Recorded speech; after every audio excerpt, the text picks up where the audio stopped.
Graça e paz, amém? Feliz em estar aqui uma vez mais.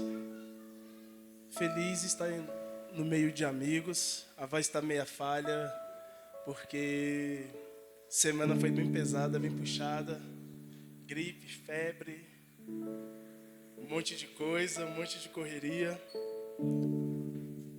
Grato por estar aqui, grato ao pessoal da equipe que pôde estar aqui essa manhã, outros que estiveram ontem à noite e não puderam estar aqui.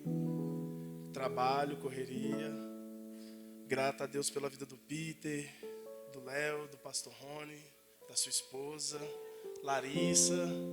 Somos amigos, né, já há algum tempo. E Peter aí, como vocês já viram ontem, né, o Peter já quis me matar, irmãos. Vocês acreditam nisso? O Peter, eu? Né? Ninguém fazia nada lá fora, ninguém aprontava. O Paulinho também está aqui, né? Paulinho, eu não vou falar nada porque ele não está aqui, aí não pode complicar, né? Os irmãos que não estão aqui, mas Paulinho já aprontou comigo também, irmãos. Esse setório aqui, antigamente, eu era um vândalo. Todas as vezes que eu venho no setório para poder ministrar a palavra de Deus, eu me sinto tocado pelo Espírito Santo. Porque outra hora eu estava aqui dando trabalho para a sociedade, dando trabalho para a polícia. Perdi inúmeros amigos aqui, Leonardo, Daniel, Rafael. Quando eu olho para trás, eu vejo onde Deus tem nos levado. Não em lugares, mas para poder tocar em pessoas. A gente olha lá para trás e vê como o cuidado dele foi bom. A gente consegue visualizar como o cuidado dele para as nossas vidas foi carinhoso, posso falar assim, que não era nem para estarmos aqui. Todas as vezes que eu venho aqui, isso me bate fortemente no meu coração, que eu perdi amigos lá atrás por nada. Às vezes por não dar ouvido a uma palavra, às vezes por não ouvir o conselho dos mais velhos, às vezes por não ouvir a irmãzinha do coque que passava com o papelzinho, né? Mas Deus é bom, faz tudo certo e sempre tem razão. Vamos abrir as nossas Bíblias em Marcos capítulo 5. Minha esposa está ali, essa guerreira que aguenta esse cara chato. É uma doida para fazer essa jornada comigo. Nossa filhinha, a Esté. Essa é a minha Esté que eu falei da outra vez. Marcos capítulo 5. Vamos ler o versículo 21 em diante. E alguns outros versículos. Pesado ontem aqui, né? Pastor Alessandro, Peter, ontem aqui. Eu não tenho uma espada igual a deles aqui, eu tenho só um canivetezinho. Sobre a negligência, eu fiquei prestando atenção, estou fazendo umas anotações na mente. A negligência sacerdotal dentro do lar, ela ocasiona morte, viuvez e orfandade. E a cidade é um púlpito esperando alguém assumi-lo. As ruas da nossa cidade é também uma igreja, esperando pastores assumirem essas igrejas. Amém? Então vamos ao que interessa. Marcos capítulo 5, versículo 21. Todos acharam, acessaram? E em nome de Jesus, deixem as suas Bíblias abertas ou acessadas. Amém? Tendo Jesus voltado no barco para o outro lado, afluiu para ele grande multidão. E ele estava junto do mar. E eis que se chegou a ele um dos principais da sinagoga, chamado Jairo. E vendo-o, prostrou-se aos seus pés. E insistentemente lhe suplicou: a minha filhinha está à morte, vem e impõe as mãos sobre ela e viverá. Para algumas traduções, sobre ela para que seja salva e viverá. Jesus foi com ele e grande multidão o seguia, comprimindo. Vamos lá para o versículo 35, somente a parte A. Falava ele ainda. Até aqui, irmãos. Se quiser deixar sua Bíblia aberta, que nós vamos passar por algumas passagens. Eu quero falar essa manhã sobre cuidando dos vulneráveis. Não somente dos vulneráveis sociais. Eu quero falar também dos vulneráveis dentro dos nossos lares, dos vulneráveis que aparecem ao nosso redor. Eu quero usar um pouco da biografia de Jesus. Eu quero usar um pouco da história de Jesus. Olha só que interessante. Jesus Cristo, ele passara um dia inteiro ensinando sobre o reino dos céus. Ele passou um dia inteiro à margem de um rio. E quando ele estava ali naquela margem, ele começou a curar. Ele começou a fazer sinais, prodígios, maravilhas. Ele começou a escolher aqueles que caminhariam com ele de maneira mais próxima, de maneira mais íntima. E ele começa a falar através de parábolas e explicar as parábolas. Olha só que interessante. Vai chegar ao entardecer, que ele vai virar para os seus discípulos e vai falar: entre no barco, vamos a outra margem. Entre dentro desse barco e vamos a um outro lugar. E os discípulos vão obedecer a Jesus e vão entrar dentro daquele barco. E sabe o que vai acontecer sobre a vida deles? Uma tempestade, um maremoto. O mar vai ficar revolto, vai vir uma grande tempestade.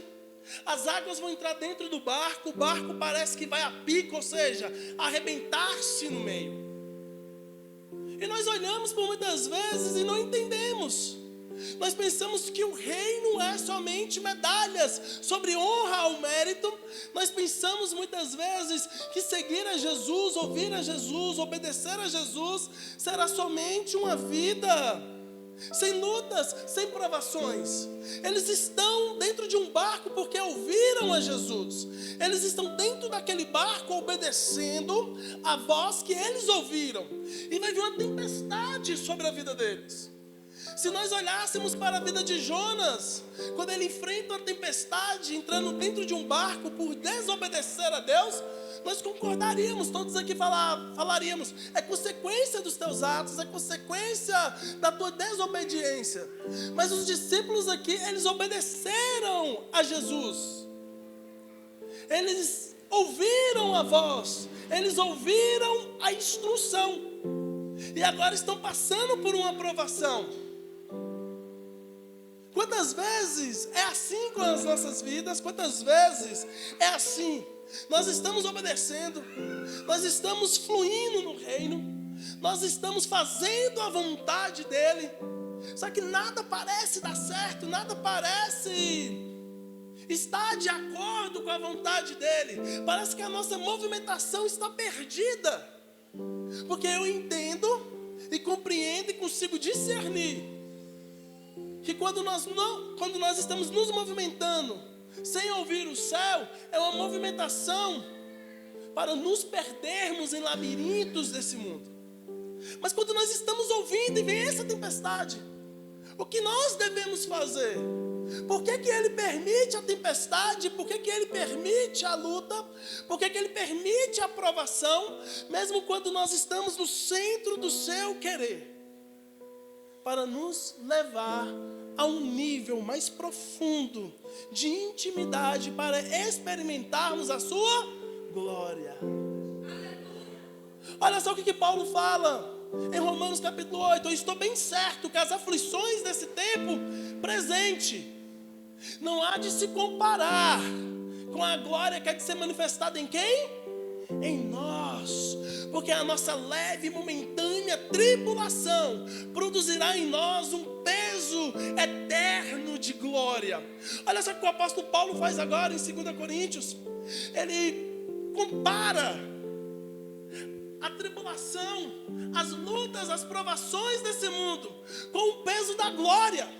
Só que quando ele faz isso, ele olha para a tribulação, ele olha para a provação e fala que é leve, fala que é momentânea, fala que é passageira, que é efêmera, porque não se compara com aquilo que é de ser manifestado em nós.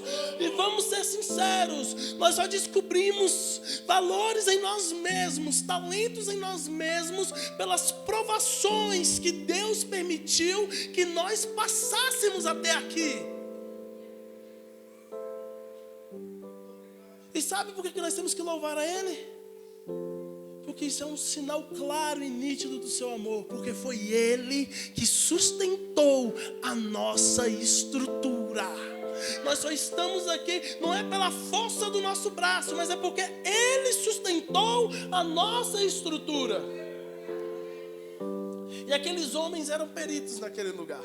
Eles conheciam aquele mar da Galileia, palmo a palmo, centímetro a centímetro. Vocês já foram colocados em alguma situação que vocês sabem que vocês conseguem resolver. Só que naquele determinado momento, você gasta força, gasta recursos, você gasta a força do teu braço, você se afadiga, você fica exausto, a sua alma fica desesperada, mas você não consegue resolver a situação que você sabe que outra hora você resolveria ela facilmente. É igual esses homens aqui agora. E nós cometemos o mesmo erro que eles cometem. Sabe qual é? Esquecer da palavra que foi liberada sobre as nossas vidas. Porque ele falou, nós vamos ao outro lado. Nós vamos chegar ao outro lado. Só que ele não falou que seria um caminho fácil. Ele não falou que seria um caminho totalmente plano, desculpa. É igual quando ele fala para nós, você e a sua casa me servirão.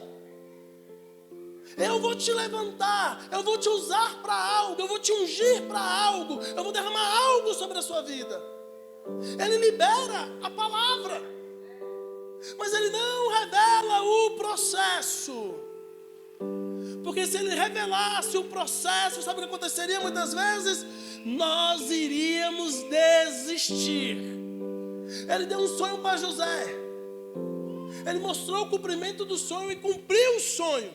Mas ele revelou o processo para José.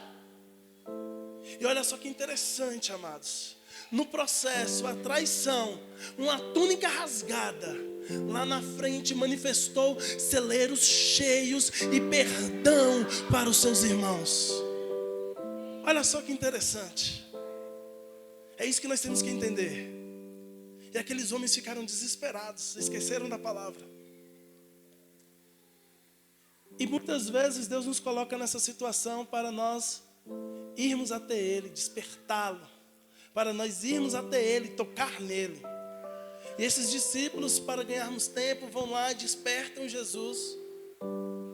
Jesus apazigua a tempestade com o poder da sua palavra.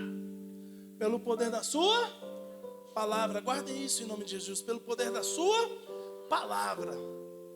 Jesus fez missão na beira de um mar. Jesus agora faz missão dentro de um barco, cuidando dos seus, trazendo fé para os seus, apaziguando a tempestade no meio dos seus. E quando ele sai desse barco, após haver uma grande bonança, após essa palavra dele liberada para o mar aquietar-se, para o vento calar-se, ele vai entrar dentro de um cemitério. E ali ele vai encontrar um homem vulnerável, cheio de demônios. Ele vai encontrar ali um homem, e ele vai se mover a ele com íntima compaixão. Eu gosto dessa palavra. No Novo Testamento, Jesus tem os seus sentimentos expressos por 27 vezes nos 4 evangelhos. E 7 dessas vezes é uma palavra grega chamada splashnosemai, que significa vísceras ou íntima compaixão. Ou seja, todas as vezes que Jesus via um necessitado, todas as vezes que Jesus Cristo via alguém chorando pela dor do luto, quando ele via um cego clamando por ele, ou quando ele via alguém cair da beira da estrada, as vísceras dele se contorciam a tal ponto que geravam uma dor nele, que fazia ele se movimentar em direção a essas pessoas, e não somente se movimentar, mas chegar até elas e perguntar, sabendo da resposta delas, porque ele era onisciente: o que queres que eu te faça?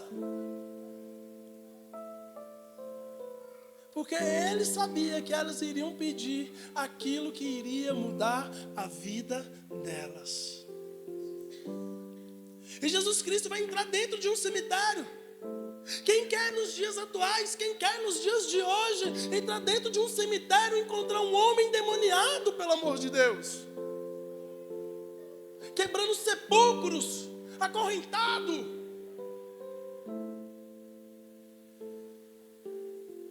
O vento e o mar se submeteram à voz de Jesus, à autoridade de Jesus, à palavra de Jesus. Agora os espíritos imundos também vão se submeterem a Jesus. Só que Jesus não vai curar esse homem, não vai libertar esse homem, para mostrar: nossa, o mar me submeteu a mim, os demônios se submetem a mim. Não, não é por causa disso. É porque aquele homem poderia ser um filho que tinha que voltar para casa. Aquele homem poderia ser um pai de família que tinha que voltar para os seus filhos. Aquele homem poderia ser um esposo a voltar para sua esposa. No entanto, quando ele é liberto, quando os espíritos imundos saem dele, pedem autorização para entrar nos porcos, os porcos se precipitam na represa e caem. Aquele homem agora ele quer fazer o quê? Eu vou te seguir, eu vou contigo. E sabe o que Jesus manda ele fazer? Volta para sua casa. Porque um vulnerável social, um invisível social, porque moradores em situação de rua, por muitas vezes, eles são invisíveis sociais. Tu sabe uma das coisas mais marcantes para mim nesses 6 retiros que fizemos até hoje?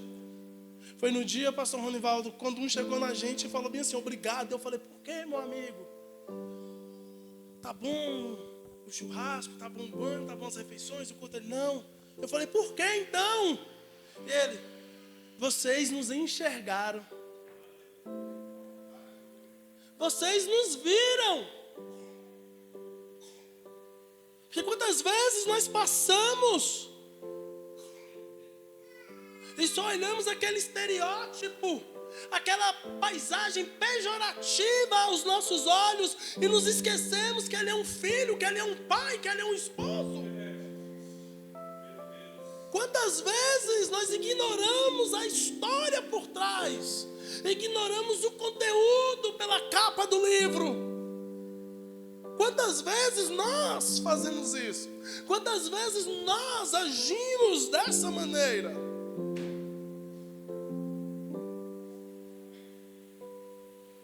Vocês nos enxergaram. Eu aprendi algo naquele dia, e gravem isso no seu coração: que a visão que revolucionou a humanidade não foi a que deslumbrou os anjos, mas foi a que enxergou pessoas. Não foi a que deslumbrou os anjos, foi a que enxergou pessoas. E isso marca elas. E marcas profundas estabelecem identidades eternas.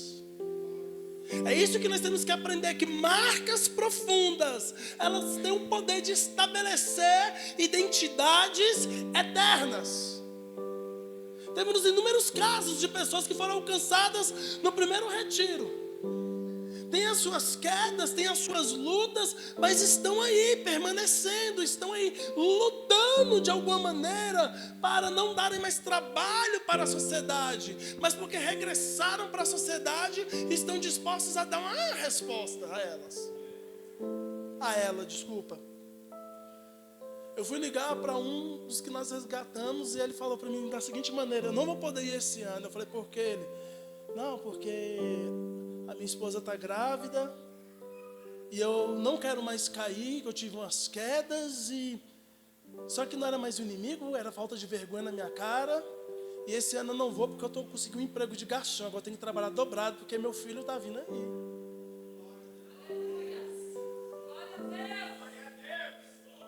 E tu sabe o que foi mais interessante nisso tudo? No primeiro retiro, ele vindo da rua, ele olhou para essa mulher que é uma missionária que caminha com a gente e falou, gostei de tu.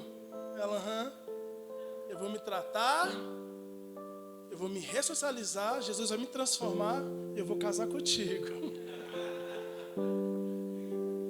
Rapaz, não é que casou mesmo? Tem histórias, irmãos, que a gente pensa que é de filme. Tem histórias de pessoas lá fora que, se nós pararmos para ouvir, nós entenderíamos uma coisa: que nós marginalizamos todo mundo que está na rua, mas nem todo mundo que está na rua é um marginal. Tem pessoas que vieram a trabalhar e não encontraram oportunidade e têm vergonha de voltarem para casa. Vocês sabiam disso? E preferem ficar na rua? Aí como é que eu vou julgar um homem desse quando ele chega em mim e fala que ele tem que se drogar para conseguir dormir no frio, para conseguir dormir com fome? Eu não tenho coragem de julgar ele, eu tenho coragem de apontar a consequência dos atos dele. Foi igual uma certa feita que nós fomos evangelizar na parada homoafetiva, em Taguatinga.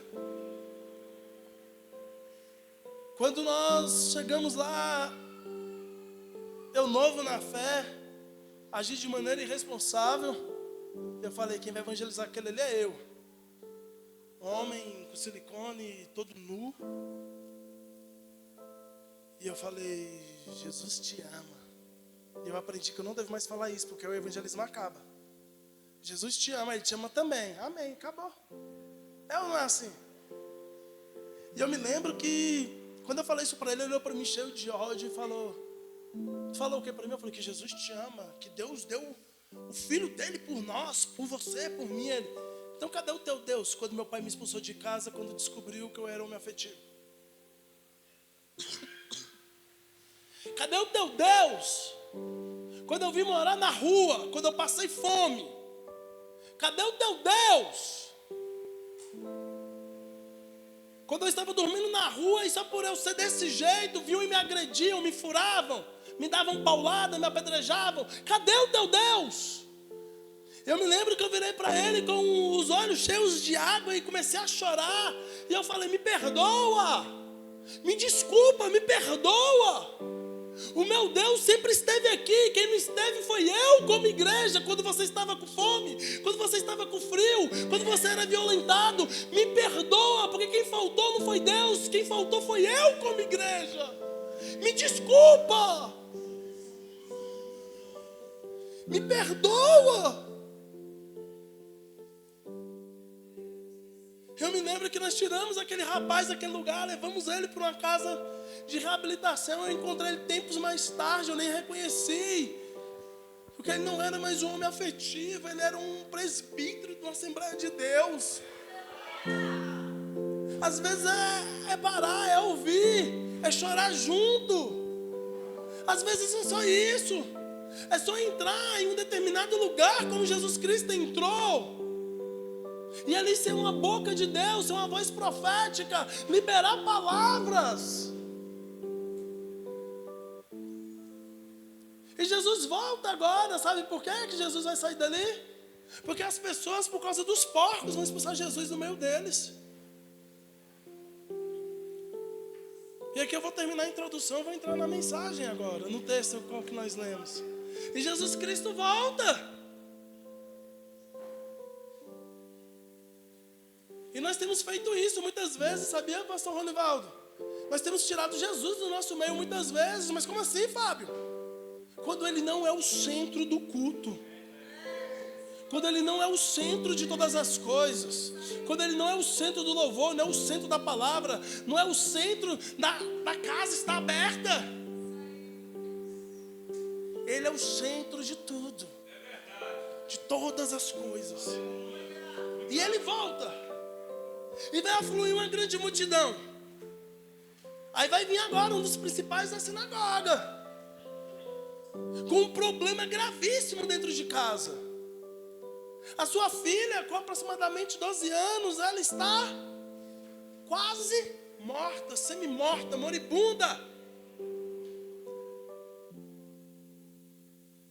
Não tem problema nós saímos por aí, como Jairo, como um dos principais da sinagoga, querendo influenciar as pessoas.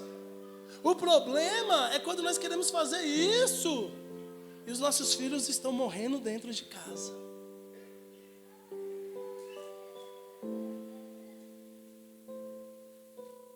Como foi dito aqui ontem ali, o que adiantou ensinar o profeta a ouvir a voz de Deus dentro do templo? O que adiantou? Escute isso em nome de Jesus. Nada que eu faço na igreja irá respaldar aquilo que eu deixei de fazer dentro de casa. Nada que eu faço na rua irá respaldar ou justificar aquilo que eu tenho deixado de fazer dentro de casa. Nada.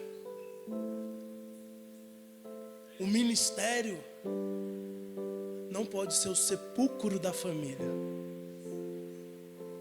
Mas a família tem que ser o útero do ministério.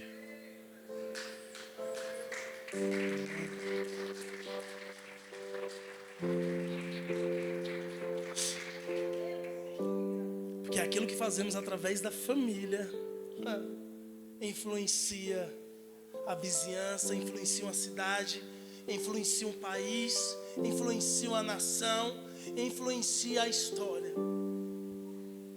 Por isso que é o Deus de Abraão, Isaac e Jacó. Um Deus geracional, um Deus que trabalha dentro da família. É de dentro para fora. É da família para o mundo. Eu achei o máximo quando o Peter estava falando ontem aqui do filho dele. E eu sou testemunha, porque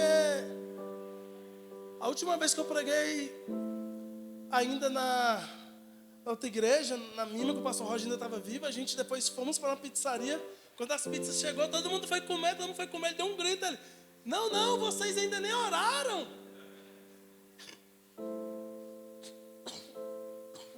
Desculpa, gente. Ainda eu falei para a Liliane, quando eu cheguei em casa, eu falei, amor, o filho do Peter, ele ora, viu? Ele gosta de orar. Exortou todo mundo na pizzaria. Então vem Jairo agora.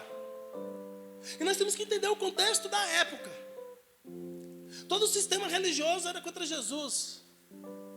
Os mestres da época eram contra Jesus. Só que Jairo, aquele era um dos principais da sinagoga. Ele não era o Raboni ou o Rabi da sinagoga. Ele não era o mestre da sinagoga.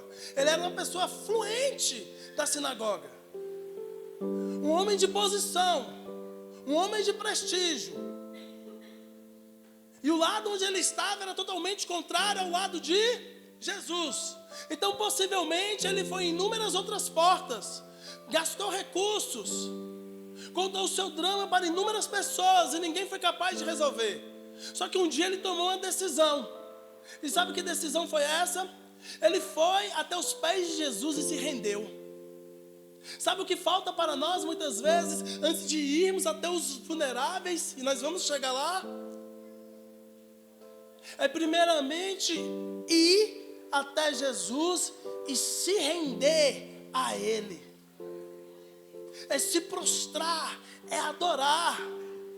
Eu acho interessante que Jairo, antes de ali externar o seu pedido, aquilo que lhe ocasionava dor, ele se prostra e adora. E aqui nós temos que aprender essa lição. Nós temos que aprender essa ordem. Que quando nós entramos na presença dele, primeiro não é me dá, não. Primeiro é se prostrar, é se render, é se entregar.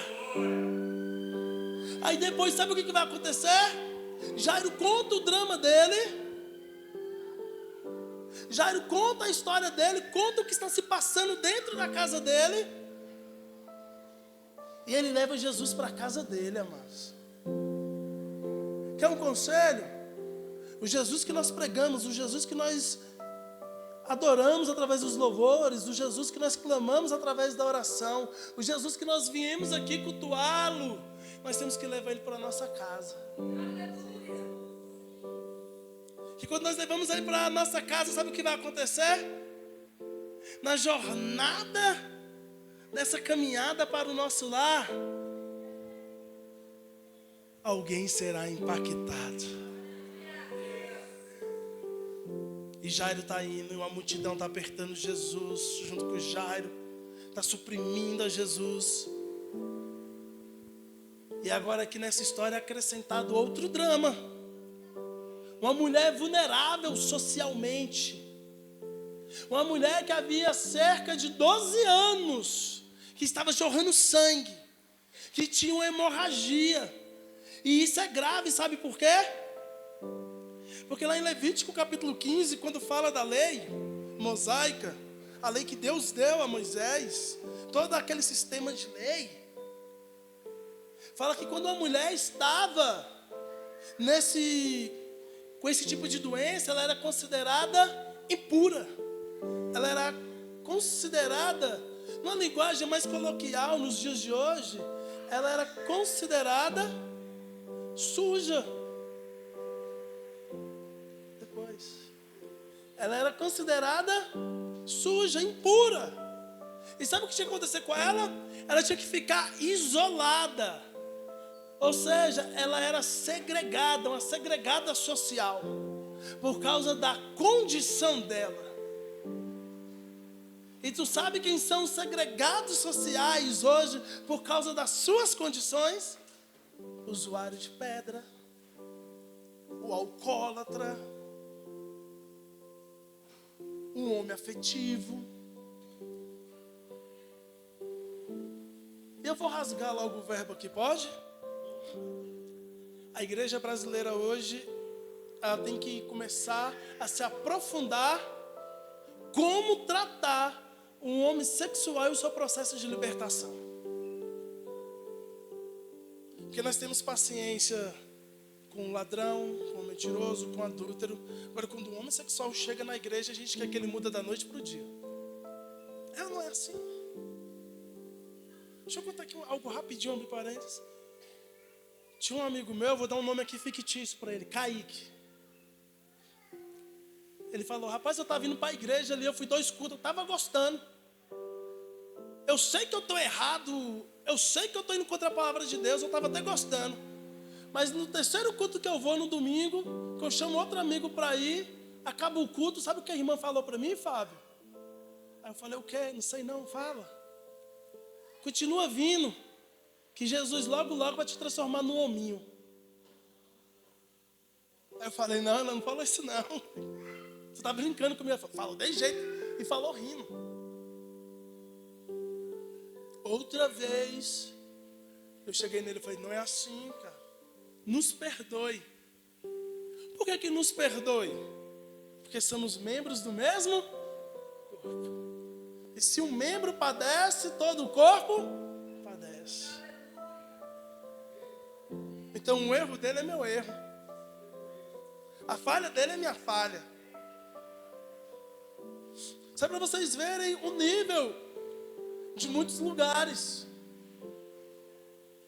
Como o Peter falou ontem aqui, nós temos que aprender, não mexer no fundamento do evangelho, mas aprender a contextualizá-lo. A contextualizá-lo para fazer o quê? Para levar para diversos âmbitos. Porque tem lugar, quem vai entrar é a adoração da Marta, a adoração da Fernanda Bruna, mas tem lugar quem vai entrar é o estratagema de Deus, o pregador Lu. E o que nós fazemos quando uma árvore diferente da nossa dá um fruto que glorifica a Deus? A nossa tendência muitas vezes é criticar. Se o fruto glorifica a Deus, se o fruto permanece, não tem que criticar, nós temos que glorificar.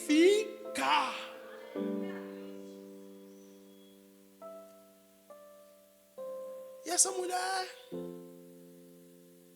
tendo ouvido falar de Jesus, ela ouviu falar de quem?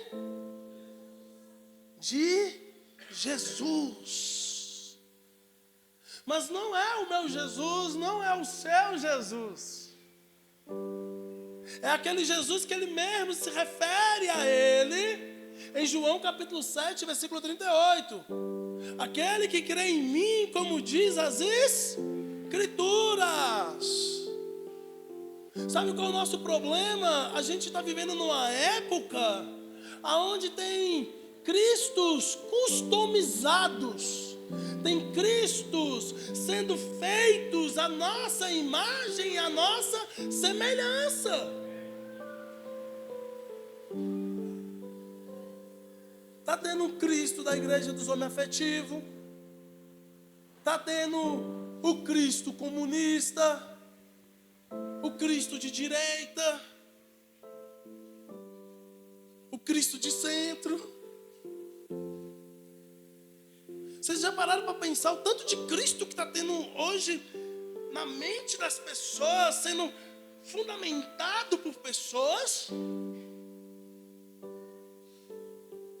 E para isso acabar tem que ser dessa maneira. Não é o meu Jesus, não é o teu Jesus. É o Jesus Cristo bíblico, que é o Filho de Deus.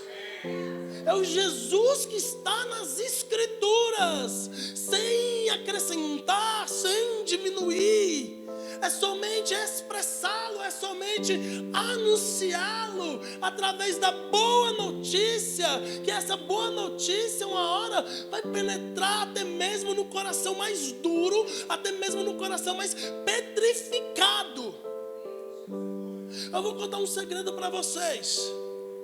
Jesus Cristo, ele vai se apropriar de todos aqueles que ele comprou com o teu sangue. Eu não sei o tempo, nós não sabemos o tempo. E glória a Deus por isso. A nossa única função não é conhecer o tempo, nem como, nem quando ele vai fazer. A nossa função é somente anunciar a boa nova, é somente pregar a boa nova, é somente anunciar o Evangelho de Cristo, é somente anunciar o Evangelho genuíno das Escrituras sagradas. É somente isso que nós temos que fazer. Os resultados, deixa com Deus. Ele se encarrega. Se a obra é dele, se a palavra é dele, se a ordem é dele, os resultados quem garante é ele. E ele vai fazer de acordo com a sua vontade, que é boa, agradável e perfeita. E essa mulher vai vir, porque ela ouviu falar desse Jesus Cristo vivo, desse Jesus Cristo que liberta, desse Jesus Cristo que cura, desse Jesus Cristo que é capaz de fazer todas as coisas. Mesmo que por muitas vezes nós queremos limitar como ele tem que agir.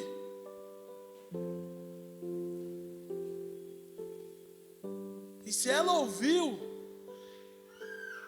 e se ela era segregada, ninguém podia tocar nela porque ela era considerada impura, que ela era considerada imunda, alguém quebrou o protocolo. Alguém quebrou a linha do preconceito.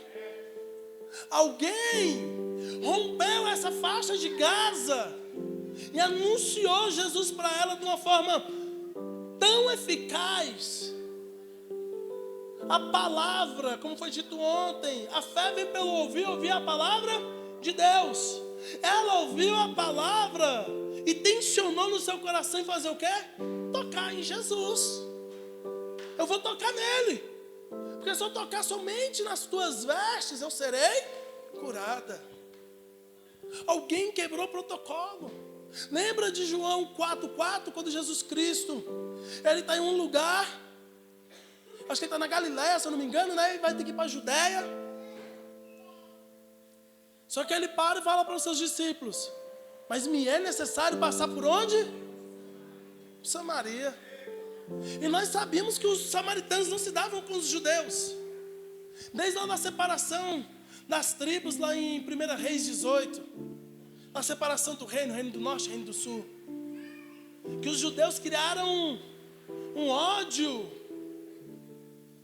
entranhável contra os samaritanos, que se misturaram com outros deuses, com outros povos, e adoraram a outros deuses. Aí vem Jesus e vira agora para o povo que ele chama: vamos ali, agora vocês vão passar comigo no lugar que vocês não querem ir. Vocês agora vão comigo no lugar que vocês odiariam ir por conta própria. É necessário passar por Samaria. Aí de novo, Jesus Cristo, como Deus, com a sua onisciência, com a sua onipresença, ele sabia que teria que passar ali, porque haveria alguém que precisava de restauração. Ele muda a rota, ele muda a jornada, ele muda o caminho para alcançar uma mulher. Uma mulher. Que, como foi dito aqui ontem, uma vida, a festa no céu. Uma vida. E ele sabia que ele tinha que passar ali. Por isso que ele manda os seus discípulos lá comprar pão. Lá em Silcar, que significa cidade dos bêbados. Olha Jesus quebrando o protocolo. Vocês já estão aqui na terra que vocês não gostam. Vocês vão lá e vão comprar pão do povo que vocês acham imundo, ainda dos bêbados. Olha só o que Jesus Cristo faz. Uma vez me falaram uma coisa, e bem no início da minha fé eu tinha desacreditado, que para a gente ser missionário a gente tem que preparar até o estômago. Aí eu fui parar com a irmã Ildinha ali da Assembleia de Deus, da 6/8, eu fui parar no Maranhão, dentro da tribo indígena.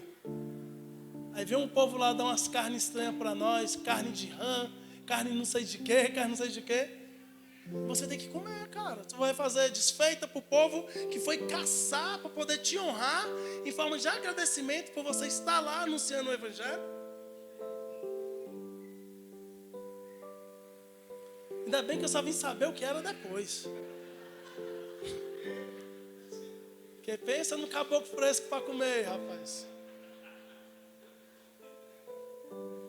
Eu fui saber depois. Vou passar o que tu comeu. Eu falei, não sei não. E quando ele começou a falar, eu falei, não, pode parar por aí. Eu nem quero saber de mais nada, amigo. Então, é igual às vezes a gente está na rua, tu vai lá, tu compra um cachorro quente para uma pessoa dessa, ele está lá com a mão, ele pega, não, pega aí, come comigo. Um pedacinho, come comigo. É complicado, irmãos. Sou Ronivaldo, eu vou falar algo aqui, vocês não se escandalizam não. Nesse último retiro agora, o Aimar estava aqui ontem aqui, a gente chegou doidão de noite no retiro. Doidão mesmo.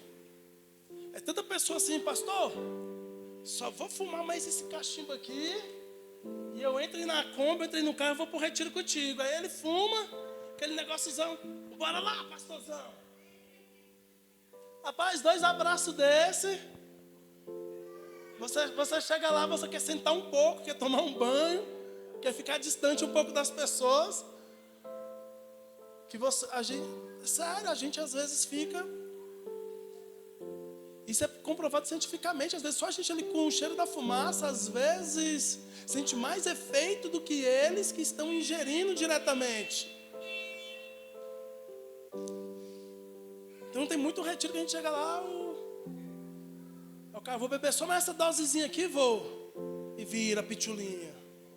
Aí vem e te abraça, aí tá bem aqui. Né, pastor, é nós lá. Pastor, é sexta, sábado, domingo, E ele falando aqui contigo, aqui o álcool todo na tua cara. Acho que a gente chega sexta-feira lá, à noite lá, a gente precisa de uma parte de libertação, irmãos. Porque a gente muitas vezes chega e já está cambaleando. Isso quando tu não leva uns tapas na cara, eles brigando. Aí tu vai separar e tum! Aí a gente que era meio nervoso no mundo, a gente tem que sair de perto, aí vai chorar no canto, pede para Jesus tratar a gente vai e volta. Bora, estamos prontos de novo. Eu vou falar algo para vocês. Eu não queria fazer isso não, ninguém queria fazer isso não, mas a gente entende que a gente foi chamado e ai da gente se a gente não fizer.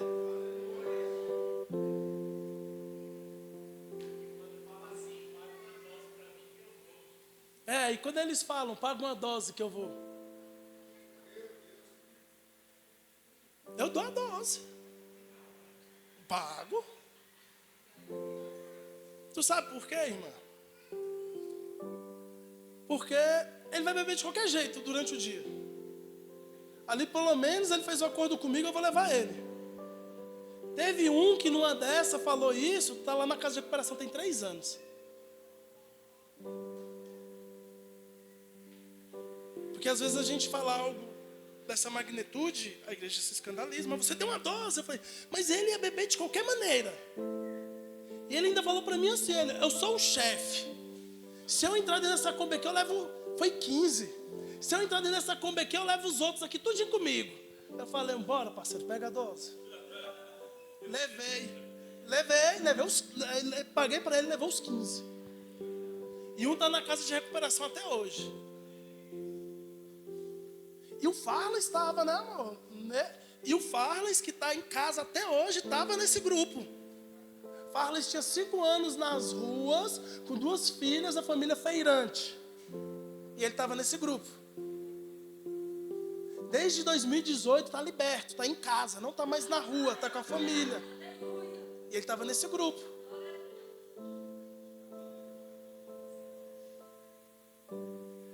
Fico feliz de ver aquele menino hoje.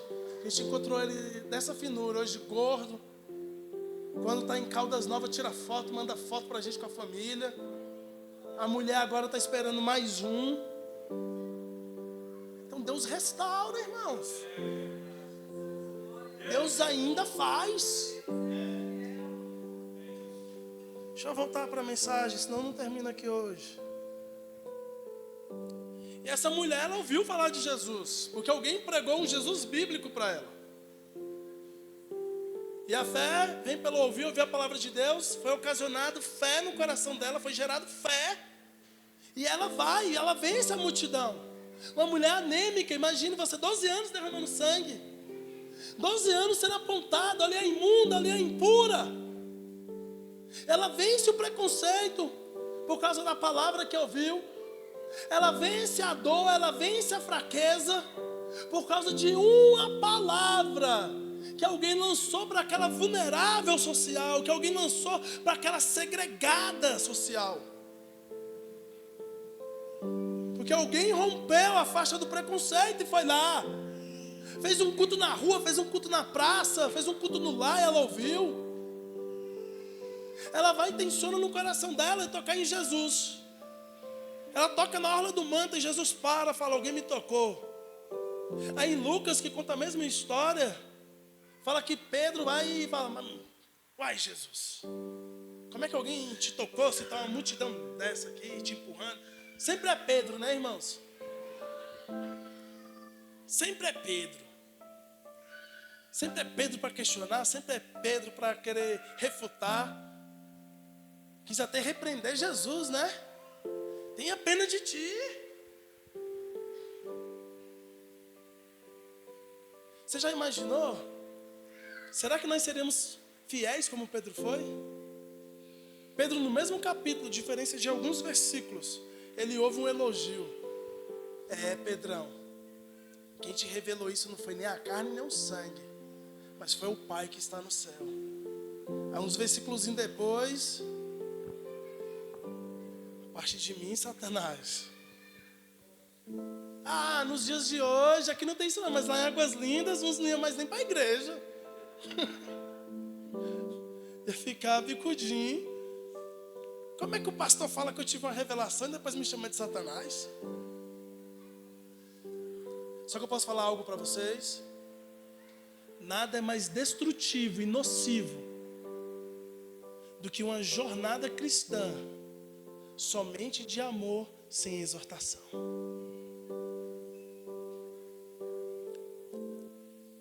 E se nós não entendermos a paternidade de Deus, nós vamos ouvir a correção de um pai como a ofensa de um estranho. E a Bíblia fala que ele faz o quê com quem ele ama? Porque ele tem como filho? Ele corrige, ele açoita. Sabe o que é açoitar, não sabe? Então a jornada não é só amor não, amados. A jornada tem exortação, tem correção. Falar igual a irmã ontem falou. Vai lá ver se hoje alguém fala mal de Pedro. Vai lá ver se hoje alguém fala mal de Pedro. Vai ver quem foi Pedro.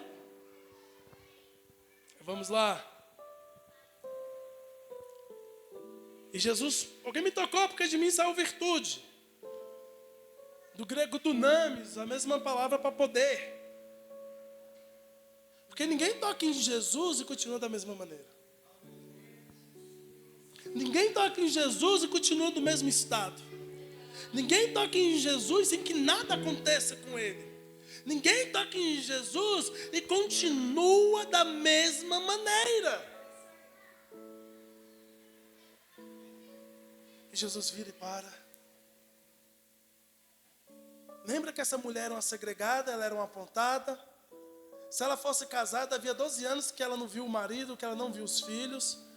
Se ela fosse solteira, ela não poderia casar porque ela estava cerimonialmente impura. 12 anos sem ver o pai, sem ver a mãe. Aí sabe o que Jesus Cristo faz ela se assumir que tocou nele? Porque o milagre de Jesus, ele é inteiro. Ele traz a cura no corpo, mas também reposiciona ela na sociedade. E esse é um dos maiores milagres de Jesus. Reposicionar homens e mulheres que outra hora eram invisíveis sociais. Reposicionar homens e mulheres que outra hora eram vândalos. Reposicionar pessoas que outra hora era a escória da sociedade. Esse é o poder de Jesus.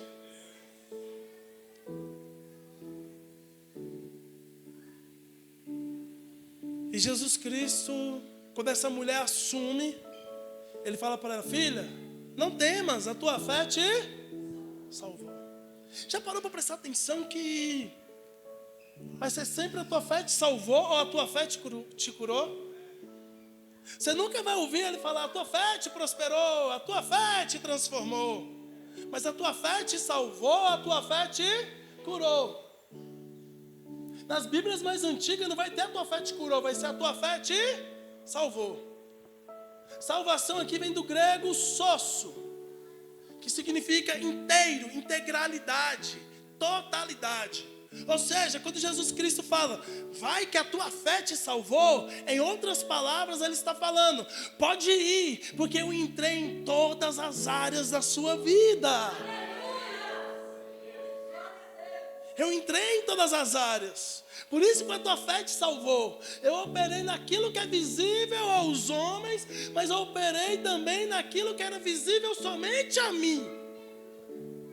Porque o milagre dele é total. Toca na carne, toca na alma, toca no espírito, toca na mente, toca no coração. E reposiciona homens e mulheres na sociedade. E sabe quem está vendo isso tudo? Jairo. Esqueci de Jairo não, irmãos. Jairo está lá ao lado de Jesus. Se ele curou essa mulher que ninguém queria tocar nela. Ele vai curar minha filha. Ah, se Ele fez isso na vida dessa mulher, Ele vai fazer isso na vida da minha filha. Porque o nosso milagre, a nossa bênção não é para humilhar ninguém. A gente tem que aprender isso. Não é para a gente poder tripudiar em cima de alguém. Não é para a gente querer humilhar pessoas.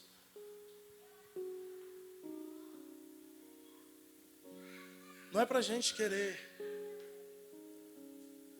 tripudiar em cima de pessoas. Tu já pensou, depois que Ana tem filho, ele chegava lá na mulher de Eucana, passando com Samuel na frente, fazendo bem assim, ó. Chora, Samuel. Já pensou num negócio desse? Ainda bem que servo de Deus é diferente, amém? Homem e mulher de Deus transformado, que Deus tocou em todas as áreas, ele é diferente.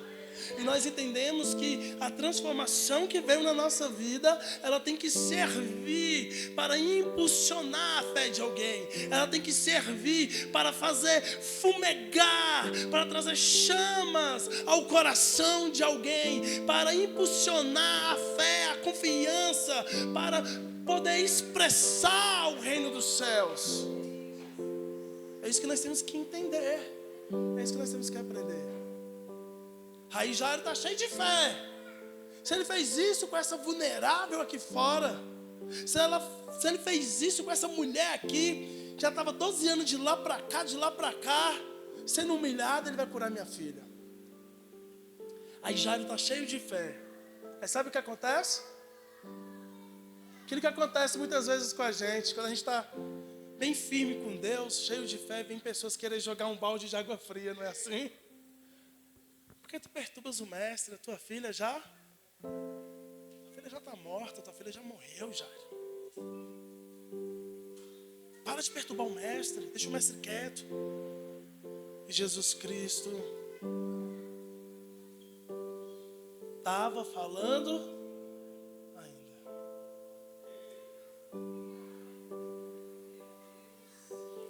O mundo pode falar que morreu, mas se Jesus estiver falando, vai viver.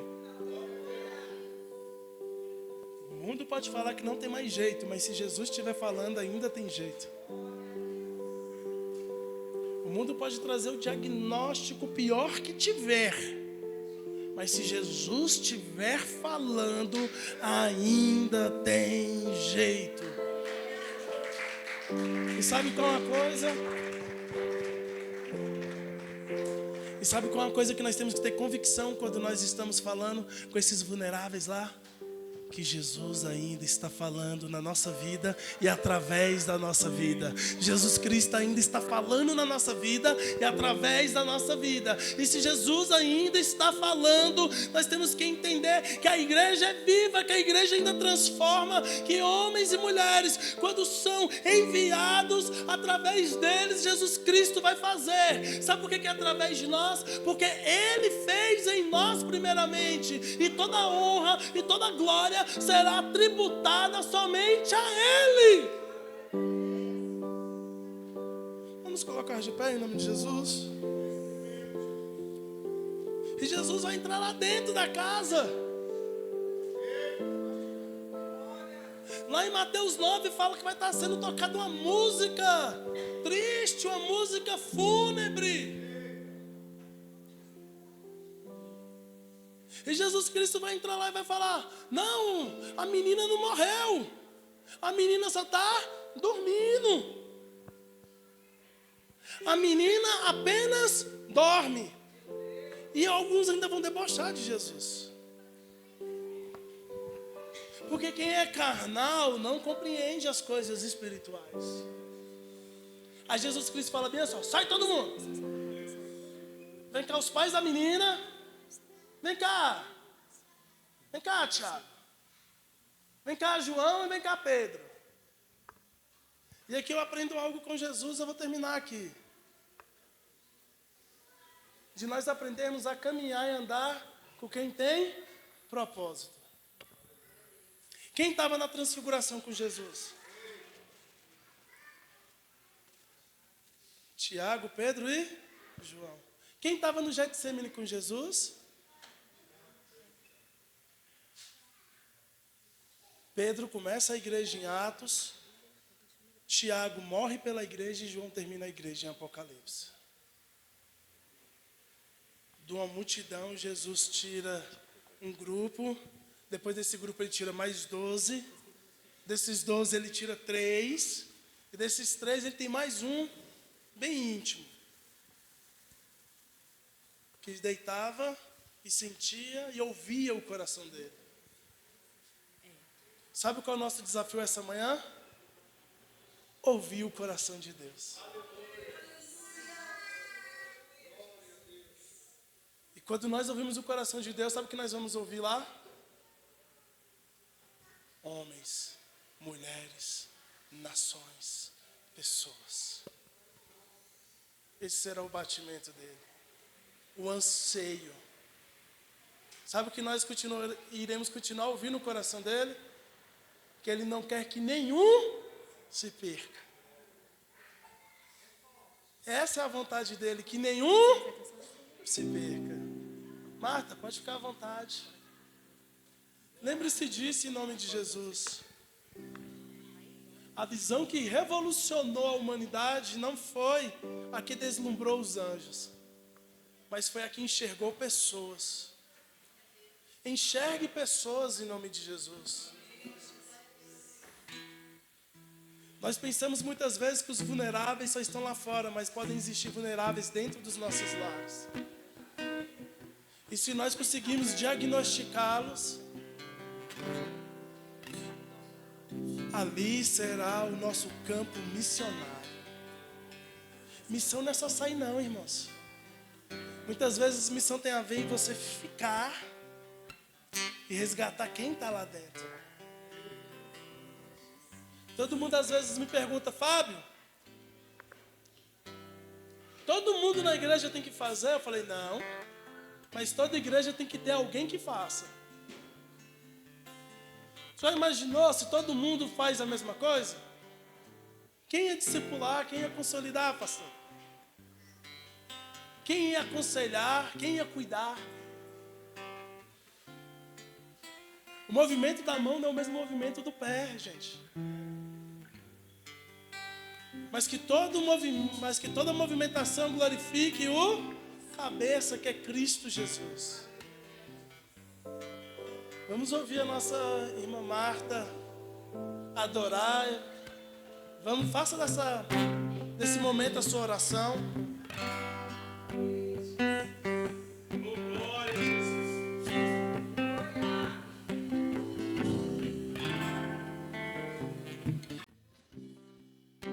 A ti eu vou clamar, pois tudo vem de ti e tudo está em ti. Por ti vou caminhar, tu és a direção, o sol a me guiar. Tudo pode passar, teu amor jamais me deixará. Sempre há de existir